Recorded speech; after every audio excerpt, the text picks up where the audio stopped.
A dull hum filled David Grant's ears as he floated back to consciousness. The world beyond his closed eyes seemed distant, wrapped in a fog that muffled sound and obscured thought. Pain followed soon after, a throbbing ache in his head, as if his brain had been packed with heavy stones. Slowly, with immense effort, he peeled his eyelids open. The hospital room came into focus in hazy fragments, pale walls, the rhythmic beeping of a heart monitor, and the faint antiseptic tang in the air. He blinked, trying to piece together the fractured remnants of his memory. The accident. The screeching tires. A sudden burst of light. And then, nothing. He inhaled sharply, the movement causing a sharp pain in his ribs. His throat felt raw, his body foreign. How long had he been here? As David tried to sit up, muffled voices reached his ears from the hallway just outside his room. He stilled, ears straining. "They said he's unresponsive," came a voice. It was familiar, soft, with a controlled edge that sent a shiver down his spine. His wife, Vanessa. "I'm just saying," another voice replied, deeper and more detached, "he might not wake up. You've got to start thinking about the future. The inheritance, for one." David's chest tightened. Inheritance? His breath quickened as Vanessa responded, her tone low but laced with frustration. "I don't need you to remind me about the money, Tom. I know exactly how much is at stake." David froze. His wife was talking to her brother. David recognized Tom's clipped speech. But their words didn't make sense. Why were they discussing money? Vanessa sighed heavily, her voice dropping further, as though burdened with the weight of her own words. "Look, the doctors think he's brain dead. And if that's true, what's the point of holding on?" David's blood ran cold. Brain dead? He clenched his fists, the realization sinking in. They thought he wouldn't wake up. Worse, they were already planning what to do with his estate. And the house? Tom pressed, his tone sharp. "We'll sell it," Vanessa replied with startling finality. "The lawyers will take care of it all. We just need to make it official." The weight of betrayal bore down on David. He swallowed hard, his throat dry and constricted.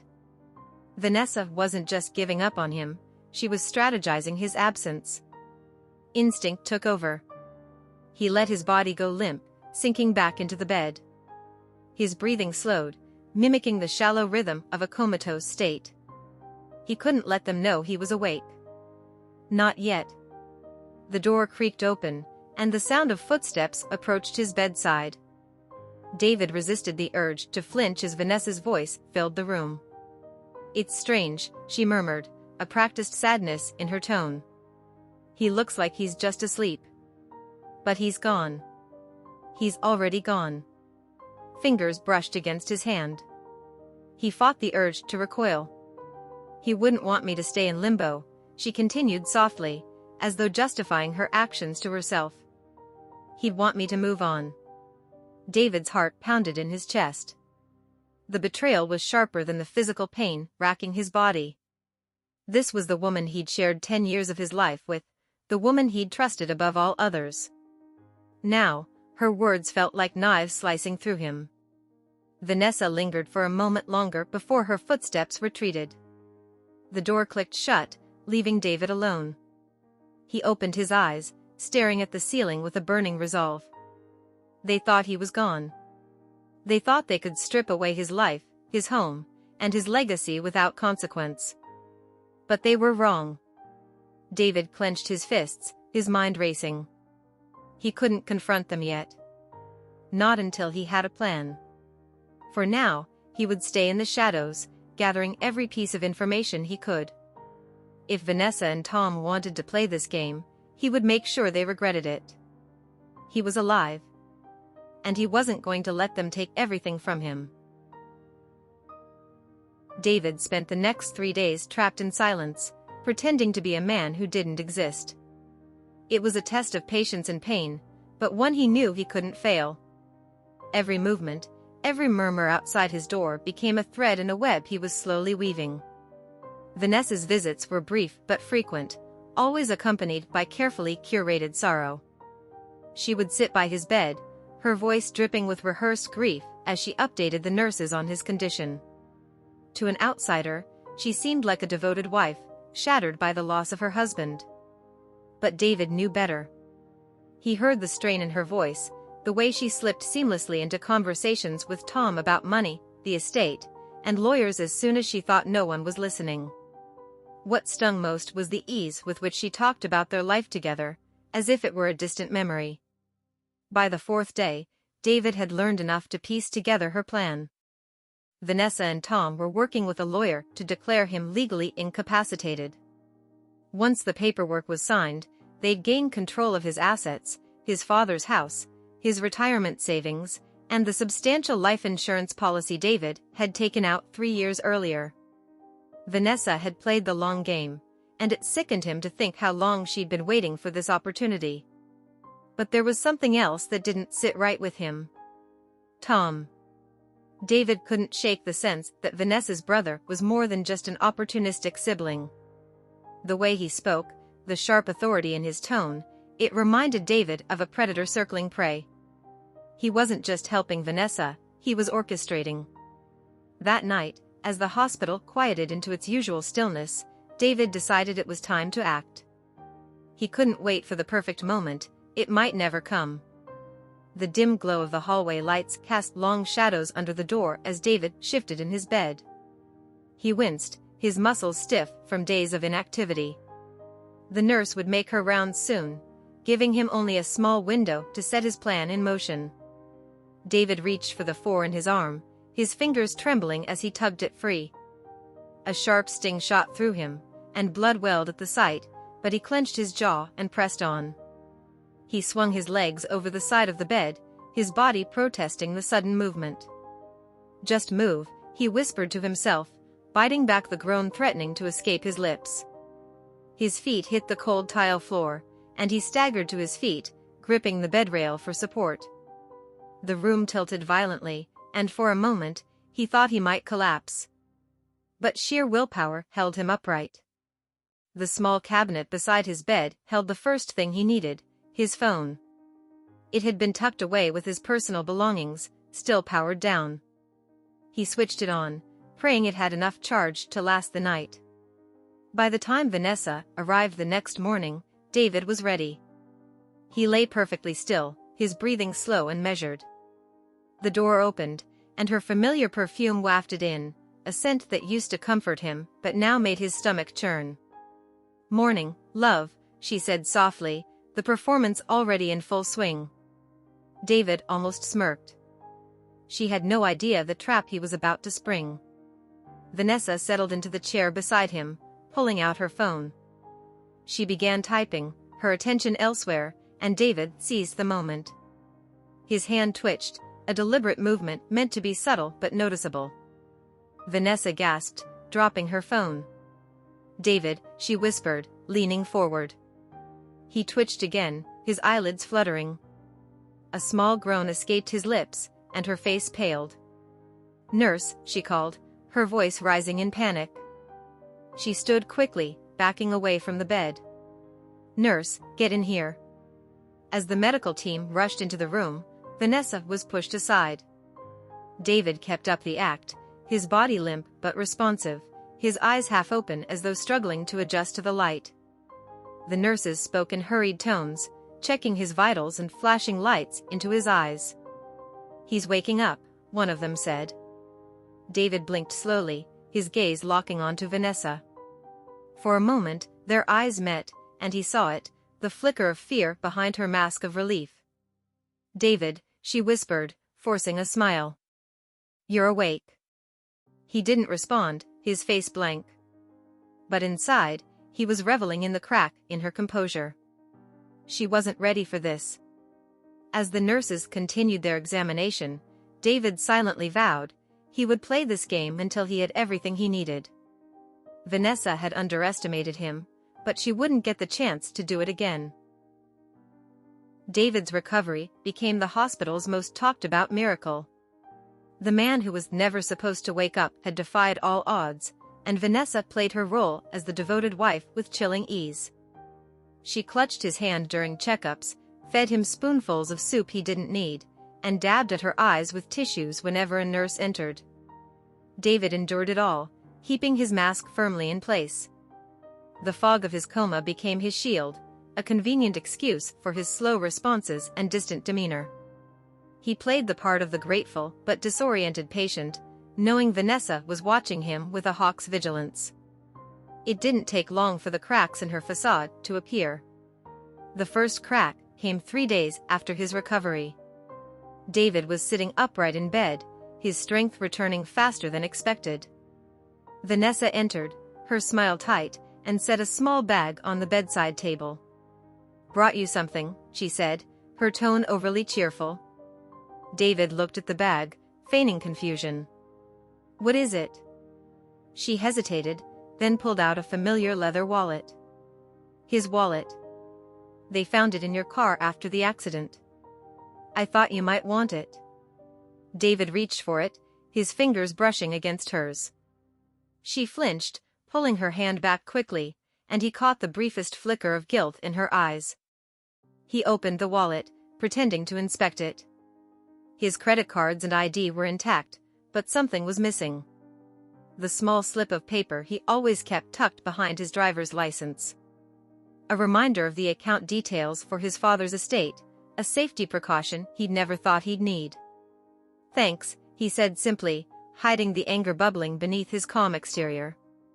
The second crack came the following night. Vanessa had stayed late, insisting she wanted to keep him company, but David had other plans. He had been carefully observing her, noting the way her phone seemed to buzz constantly with messages.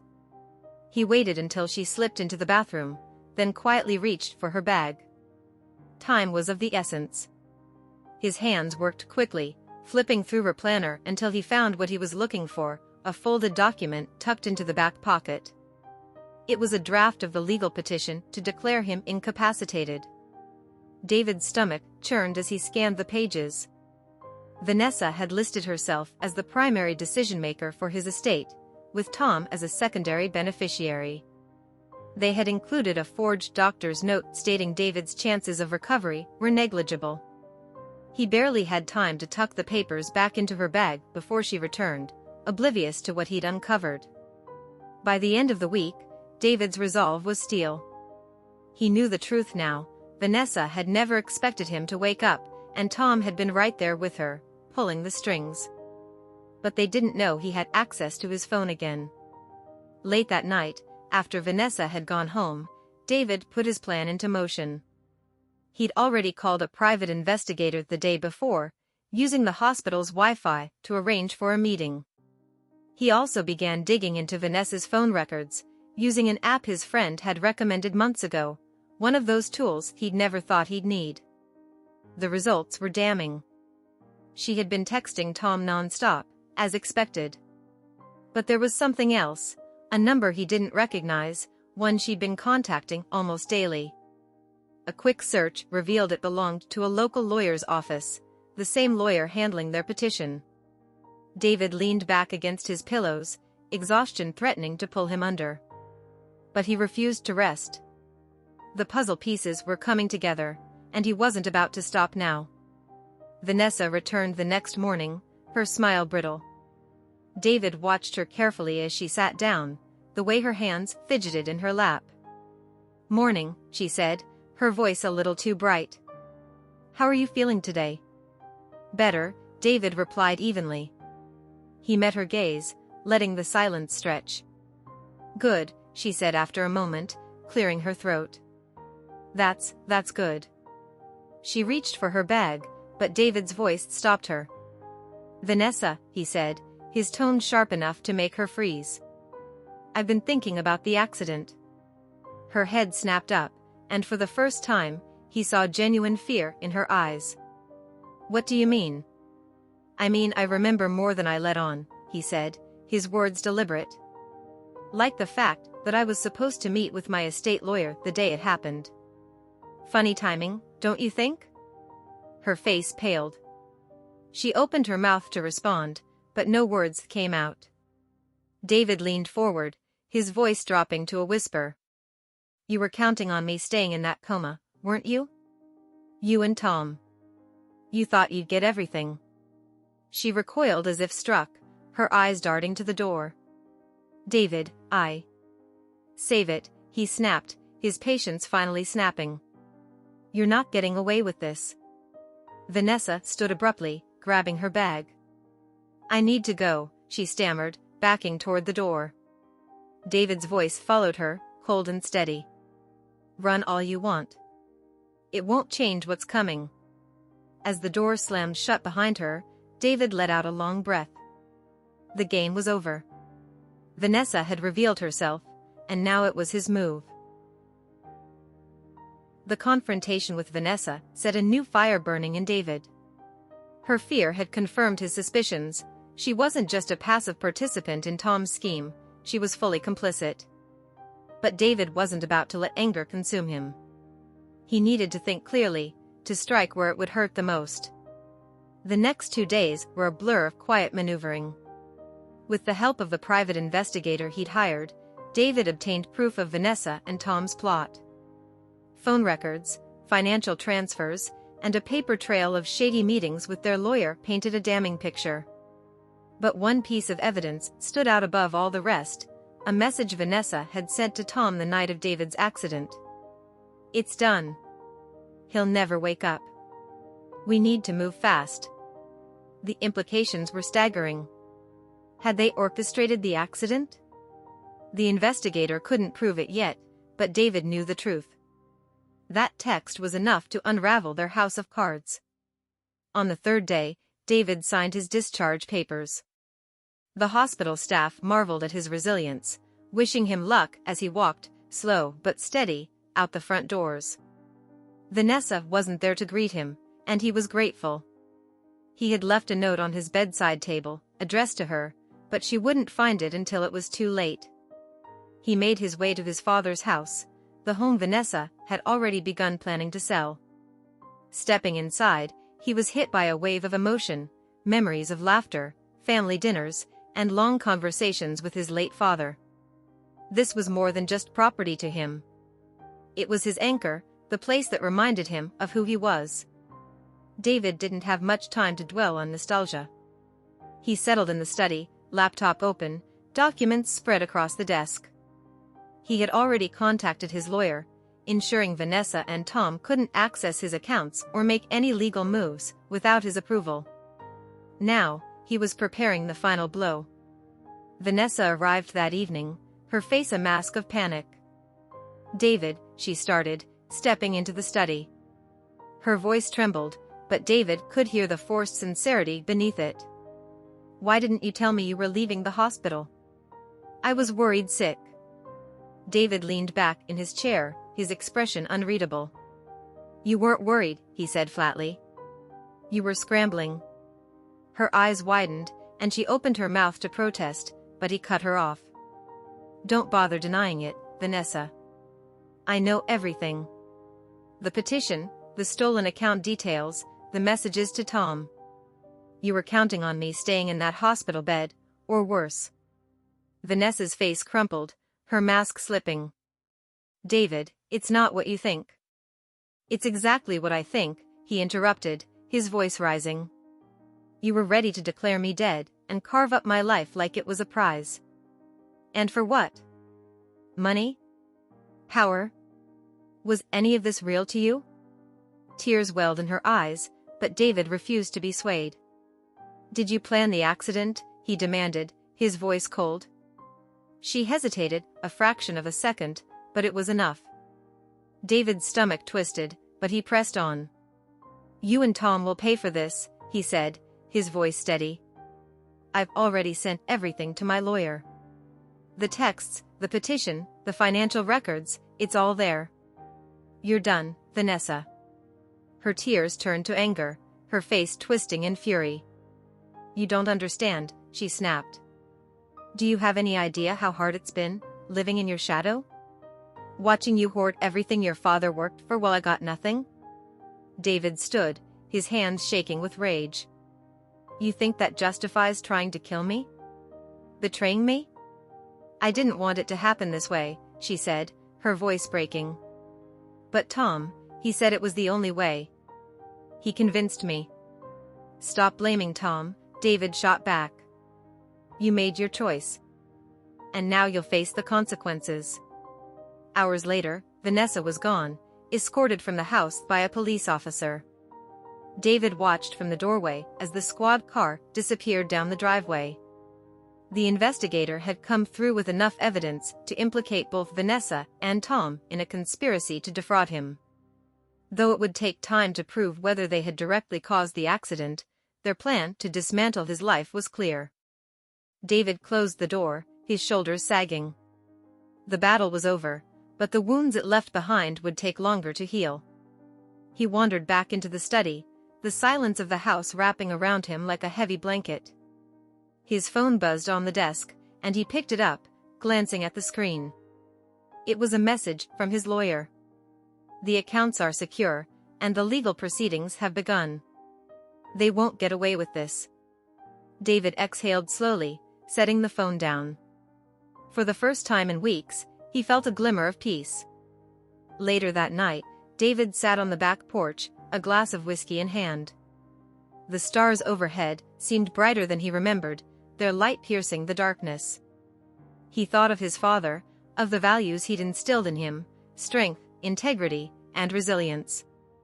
"You'd be proud, Dad," he murmured, raising his glass in a silent toast. Though the scars of Vanessa's betrayal would remain, David knew one thing for certain: he had survived. He had reclaimed his life, and he wasn't going to let anyone take it from him again. If you liked it, subscribe to the channel and enjoy these other amazing stories.